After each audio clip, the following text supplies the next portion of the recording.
Hello everyone, welcome to SwitchUp as we once again have a look at some of the games coming out for the Switch in this upcoming week.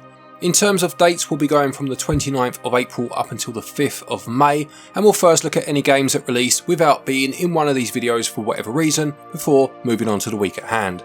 So which games are coming out for the Switch this week? Well, let's find out.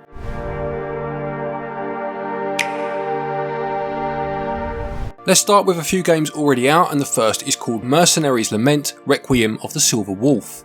This is a tactical RPG where character positioning and support effects play a large part in whether you'll be victorious in battle.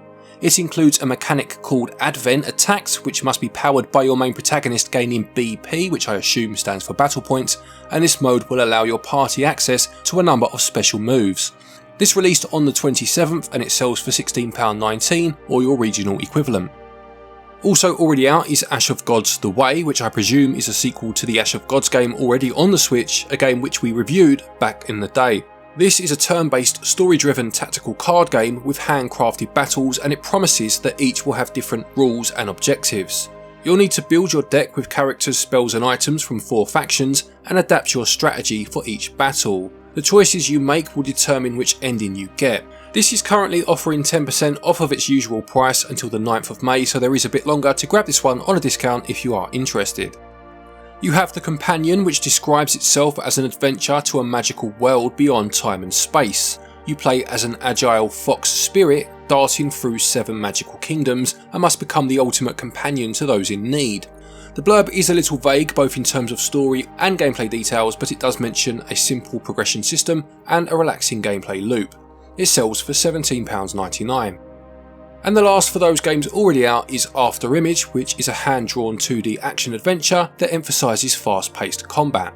You'll be exploring non-linear worlds, unearthing the secrets buried beneath the ruins of the world of Engadin. There are over 500 NPCs to interact with, each with their own story and purpose, and you'll be fighting over 170 varieties of enemy.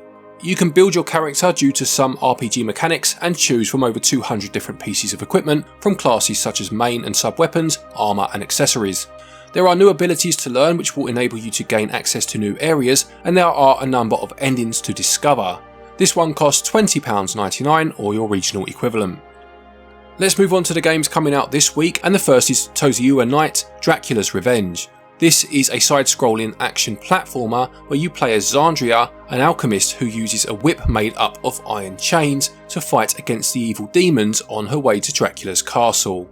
Clearly inspired by Castlevania, although that's not necessarily a bad thing, and whilst there are only screenshots to go on the eShop, no trailer, I do like that almost deconstructed pixel style. Hopefully you are seeing a trailer right now and it looks nice and fluid when in motion.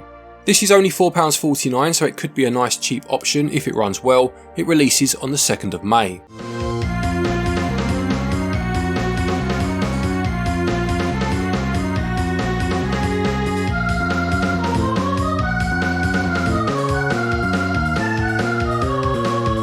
The next release is Urbek City Builder, which is a city building simulation game, albeit with a slight twist, in that you do not use money in order to build your city, but instead resources such as food, coal and skilled labour. There are 30 different resources to manage, and depending on the type of buildings you place or the type of city you want to grow, these resources will be used at a different rate. Focusing on productivity of industry will improve your resources, but it will diminish the quality of life, whereas building a number of bourgeois houses, there's a word I never thought I'd say in a video, will consume more food and use resources that are more costly to produce. It seems to add an interesting spin on a well-worn genre, and we'll see how it works next week. It will sell for £16.19 or your regional equivalent, and it releases on the 4th.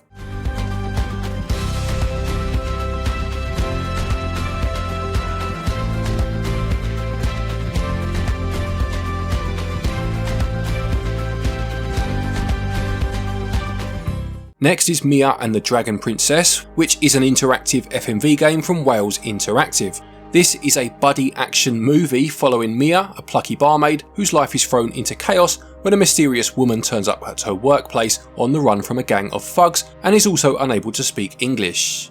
It uses multi-optional storytelling, and there are 10 different outcomes to discover, and there is even a streamer mode where you can pause your choices to interact with your community if you are someone that does such things.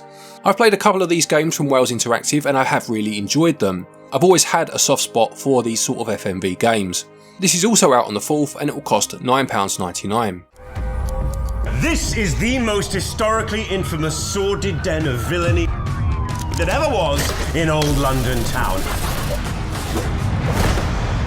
We do 2-for-1 cocktails between now and 6. Following on from that is Terra Flame, which is a horizontal shoot 'em up inspired by the genre classics of the 90s. This features a system that allows you to switch between 3 types of weapon in real time, online rankings, and has both an arcade mode with 8 stages and 3 difficulty levels, and a caravan mode which grants you 3 minutes to get as high a score as you can. As mentioned, its pixel art and chiptune soundtrack are looking to evoke memories of the classic games in the genre, and it will cost £17.59 or your regional equivalent when it releases on the 4th.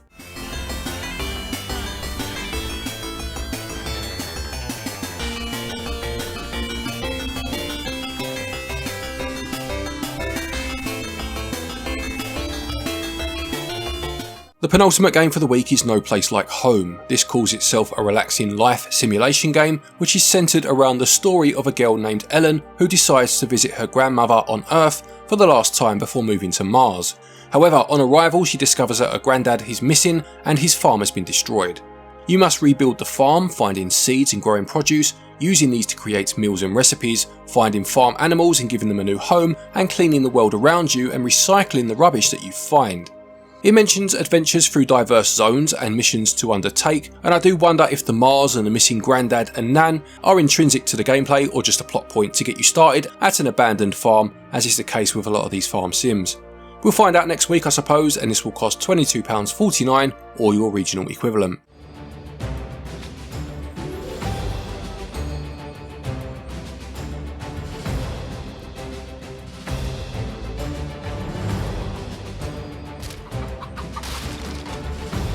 And finally for the week we have Swordbreaker Origins, which is an illustrated text quest set in the Swordbreaker universe.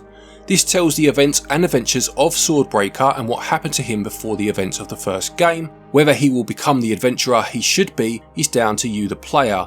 It features a non-linear story with 8 endings available and minigames included as part of the game. I used to love text adventure games back in the day. The random nature of trying to guess which input command would actually get you moving seems like a lifetime ago now, and this illustrated example of such a game will cost £8.99 when it releases on the 5th, as it does have 20% off of this price up until launch.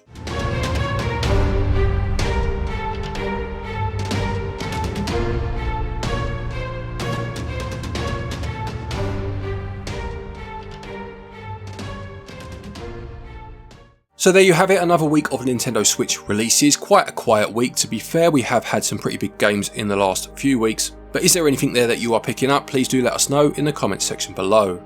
Don't forget, if you are looking for eShop credit to pick up these games or any others for that matter, you can get your eShop cards via our website, switchup.gg, and we do now have our loyalty scheme in place where you'll earn points for every purchase, and of course these will accumulate over time, allowing you to use these points against future purchases. Couple that with the fact that you'll still be getting your Nintendo points when you use the credit on the eShop, and it's a bit of a double whammy. It also helps the channel out of course, so if you do use this method it is very much appreciated.